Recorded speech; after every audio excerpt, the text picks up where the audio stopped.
Titre, le chant d'Azathoth. Le salpêtre mordait le bois du Neptune, un bateau qui avait connu des jours meilleurs. Le capitaine Elias, tanné par 1000 tempêtes et avec la barbe parsemée de gris, scrutait l'horizon avec un mélange d'anxiété et de détermination. La tempête qui s'annonçait était de celles qui faisaient trembler même le plus vétéran des loups de mer. Des nuages gorgés d'électricité dansaient menaçants dans le ciel, et le vent hurlait comme une âme en peine. Hissez les voiles. Sécurisez le chargement, rugit Elias, la voix rauque à cause du vent. L'équipage, un amalgame d'hommes robustes et de visages émaciés par la vie en mer, obéit avec la diligence que l'imminente tempête exigeait. Le Neptune luttait contre les vagues croissantes, un jouet entre les mains d'une force implacable. Mais ce n'était pas la tempête qui étreignait réellement le cœur d'Elias. C'était le chant. Il avait commencé comme un murmure, une note aiguë qui se perdait dans le rugissement du vent. Mais petit à petit, il était devenu plus fort, plus clair, plus séduisant. Une mélodie étrange, hypnotique, qui semblait s'infiltrer au plus profond de l'esprit. Un chant qui promettait paix, consolation, un paradis au-delà de la compréhension. Elias connaissait la légende. La chanson de la sirène. Un mythe qu'il avait entendu depuis son enfance, raconté par des marins ivres dans les tavernes du port. Un chant qui attirait les hommes dans les profondeurs, vers une mort certaine sur les rochers escarpés qui parsemaient la côte. Il l'avait toujours considéré comme un conte de vieille, une façon de faire peur aux jeunes mousses. Mais maintenant, avec cette mélodie pénétrant son esprit, il ressentait une terreur froide qui lui glaçait le sang. « Vous l'entendez » cria Elias, essayant en vain que sa voix surpasse le rugissement de la tempête et le chant. « Écoutez. C'est la sirène. » La plupart de l'équipage, absorbé par la lutte contre la tempête, ne lui prêta pas l'attention.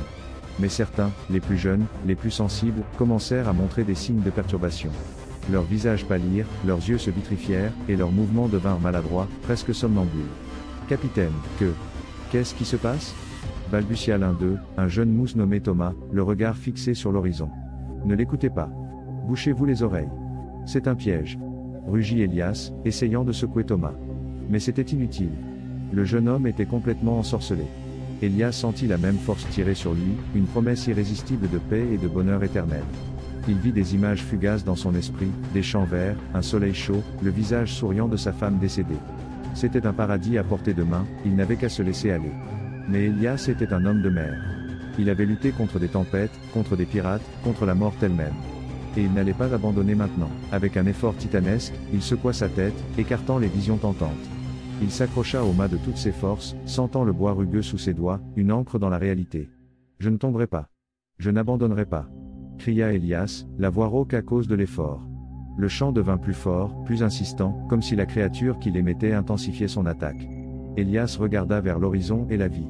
Ce n'était pas la belle femme avec une queue de poisson que les légendes décrivaient.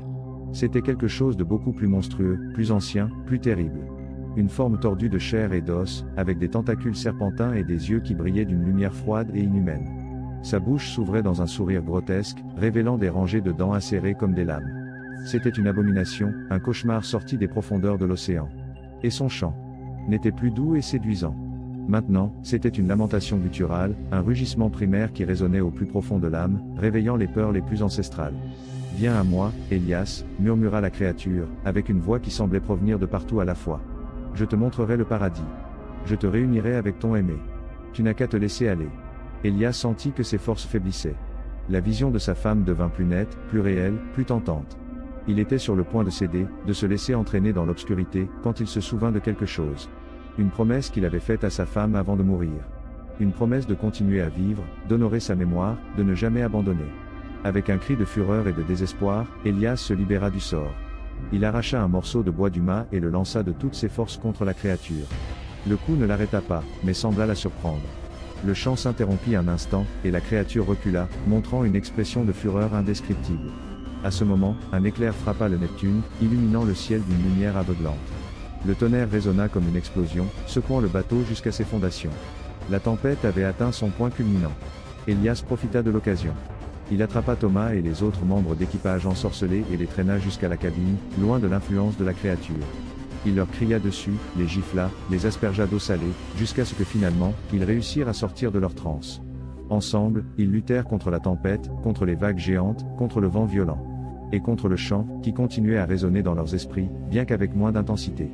Miraculeusement, le Neptune survécut. À l'aube, la tempête s'était calmée, et le soleil brillait faiblement entre les nuages. La créature avait disparu, emportant avec elle son chant mortel. Élias resta à regarder l'horizon, le cœur rempli de gratitude et de terreur. Il savait qu'il l'avait échappé belle. Que la sirène, ou quoi que ce soit cette abomination, serait toujours là, attendant sa prochaine victime. Il ne navigua plus jamais près de ces eaux. Il abandonna la mer, se retira dans un petit village côtier et passa le reste de ses jours à raconter l'histoire du champ d'Azathoth. Une histoire que personne ne croyait, mais qu'il savait être terriblement réelle. Une histoire qui lui rappelait constamment la fragilité de la raison, et le pouvoir sombre qui se cache dans les profondeurs de l'océan. Et parfois, les nuits de tempête, Élias jurait entendre le chant, faible et lointain, mais indubitable. Un rappel que le cauchemar, peut-être, n'était jamais terminé. Un rappel que le paradis promis, en réalité, était l'enfer le plus absolu. Un enfer qui rôdait sous les vagues, attendant le moment opportun pour réclamer son âme.